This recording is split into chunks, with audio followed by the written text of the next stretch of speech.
बिस्मिल्लाहिर्रहमानिर्रहीम। अस्सलाम वालेकुम viewers, hope you are doing well. आज मैं आप लोगों के साथ समोसा और रोल की पट्टियाँ हम घर में कैसे आसानी के साथ बना सकते हैं, यही रेसिपी मैं आपके साथ शेयर करने जा रही हूँ। तो स्टार्ट करते हैं अपनी वीडियो को। लाइक ज़रूर कीजिएगा और स्किप नहीं कीजिएगा, वरना समझ नहीं आएगा कि क्या किया और कोई ना कोई गड़बड़ हो जाएगी। मैदा लिया है मैंने और इसमें मैंने ऐड किया है नमक। सिर्फ इसमें दो चीज़ें जाती हैं, एक मैदा और एक नमक। इसमें ऑयल बिल्कुल नहीं डालना। अब मैं इसमें पानी डाल के इसको गूंद लूँगी जैसे हम नॉर्मल आटा गूंदते हैं। अच्छा, पानी इसमें बहुत थोड़ा जाएगा क्योंकि ये डो जो बनती है ये थोड़ी ज़रा हार्ड बनती है, तो इसको सॉफ़्ट नहीं बनाइएगा। जितना हम रोटी के लिए आटा बनाते हैं उससे ज़्यादा ये हार्ड होगा, सॉफ़्ट नहीं होगा उतना। थोड़ा थोड़ा करके पानी डालिएगा, क्योंकि अगर बहुत ज़्यादा एक साथ आप पानी डाल देंगे और डो सॉफ्ट हो जाएगी तो फिर आपकी पट्टियाँ नहीं बनेंगी। आप देख सकते हैं मैंने थोड़ा सा पानी डाला है, मेरे ख्याल से 1/4 कप भी पानी इसमें नहीं गया होगा। और अब मैं इसको अच्छी तरीके से गूंद लूँगी। काउंटर पर रख के आराम से इसको मैं इस तरीके से गूंदूँगी। तकरीबन 5 से 8 मिनट तक ये गूंद के बहुत अच्छी सी स्मूथ सी डो तैयार हो जाएगी। और फिर इसके बाद मैं इसको तकरीबन रेस्ट करने के लिए 10 से 15 मिनट के लिए छोड़ूंगी, कपड़ा कवर करके, या फिर इसको जो है किसी भी चीज़ से प्लास्टिक रैपर से कवर कर दूंगी। अब मैं बना रही हूँ तो आप देख सकते हैं कि मैंने काउंटर पे रखा हुआ है एक बाउल, उसके अंदर मैंने लिया है ऑयल और दूसरे में मैंने लिया है मैदा। और वो जो आटा है मेरा, मैं इसको कर लूँगी इक्वल साइज़ेस के, क्योंकि मुझे एक सी तमाम रोटियां बनानी हैं। तो इसमें मैं जितनी बनाऊँगी तकरीबन 6 मैं इसमें पेड़े बनाऊँगी। तो जितने भी पेड़े होंगे यानी 6 जो पेड़े मैं बनाऊँगी तो वो इक्वल उसका साइज़ होगा। मतलब ये कि वो अगर मैं एक पेड़ा बना रही हूँ 60 ग्राम का, 60 ग्राम का, तो तमाम पेड़े इसी वेट के होने चाहिए, क्योंकि फिर हम एक ही वेट का लेंगे तो रोटियां जो हम बनाएंगे वो एक सी बनेंगी। अगर कोई पेड़ा छोटा या बड़ा होगा तो फिर वो प्रॉब्लम करेगा। अच्छा, अब जैसे हम रोटी के लिए बनाते हैं ऐसे ही मैं बना के सारे पेड़े जो है रख लूँगी। उसको 10-15 मिनट के लिए रेस्ट देने के बाद अब मैंने इनको बेलना शुरू करा है।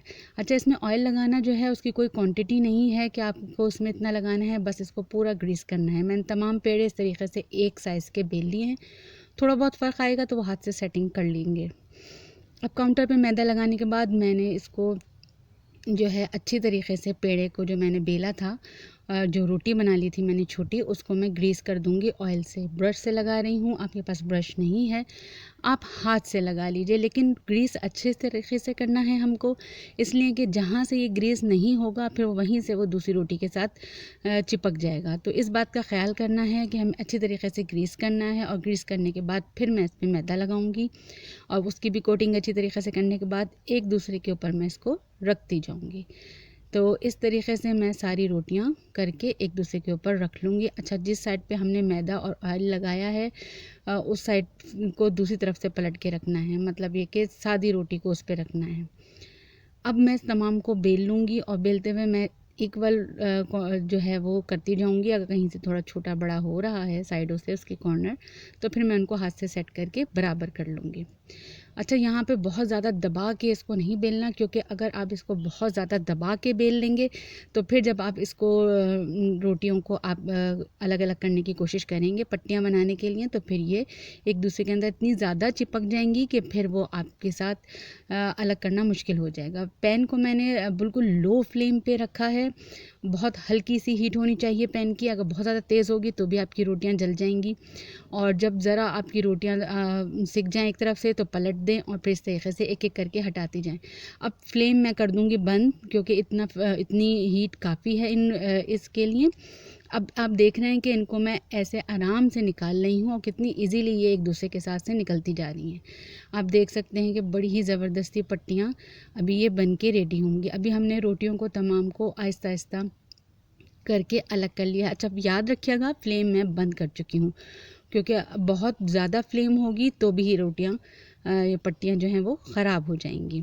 अच्छा, जब मैं सब कर लूँगी तो फिर इनको थोड़ी सी देर ठंडा होने दूँगी। ज़रा जब ये ठंडी होंगी तो फिर उसके बाद मैं जो हूँ इनको एक दूसरे के ऊपर रखूँगी। अच्छा, टिप्स को ज़रूर फॉलो कीजिएगा। हीट बहुत ज़्यादा ना हो, बहुत ज़्यादा सख्त हाथ से बेली भी ना हो, तो बहुत आराम से इनकी लेयर ये अलग हो जाएगी। लेकिन अगर आपने बहुत पतला बहुत ज़ोर से बेल लिया तो फिर आपकी पट्टियाँ एक दूसरे के साथ इतनी रोटियाँ चिपक जाएंगी कि आप उसे अलग नहीं कर सकेंगे। अच्छा, अब मैंने तमाम रोटियों को एक साथ रख लिया है और इनके एजेस मैं कर रही हूँ कट। अच्छा, मैं अपने घर के हिसाब से थोड़ी ज़रा चौड़ी पट्टी लेती हूँ, तो अगर आप बाज़ार की जैसे पट्टियाँ बनती हैं उस हिसाब से आप कटिंग करेंगे तो फिर आप इनको 3 जो है स्ट्रिप्स इसकी ईज़िली कट जाएंगी, जितनी बाज़ार की पट्टियाँ होती हैं उतनी। लेकिन मैंने थोड़ा सा ज़रा बड़ा मैं थोड़ा रख रही हूँ, क्योंकि इतना छोटे समोसे मैं अब नहीं बनाती। एंड से भी मैं बिल्कुल थोड़ा सा कट कर रही हूँ। अब देखें वेस्टेज बहुत थोड़ी सी निकल रही है। और बाकी मैं इसको जब बनाऊंगी आप लोगों के साथ बनाने की चिकन समोसे की रेसिपी भी इंशाल्लाह जल्द ही शेयर करूंगी कि इन्हीं पट्टियों से मैं कैसे समोसे बनाऊंगी। तो अब आप देख सकते हैं कितनी अच्छी सी स्मूथ और बड़ी अच्छी सी रोटियां पट्टियां जो हैं वो बेल के तैयार हैं, ये आप देख सकते हैं। अब मैं इसका आपको इंशाल्लाह समोसे भी बना के दिखाऊंगी कि बहुत ज़बरदस्त ये बनी हैं।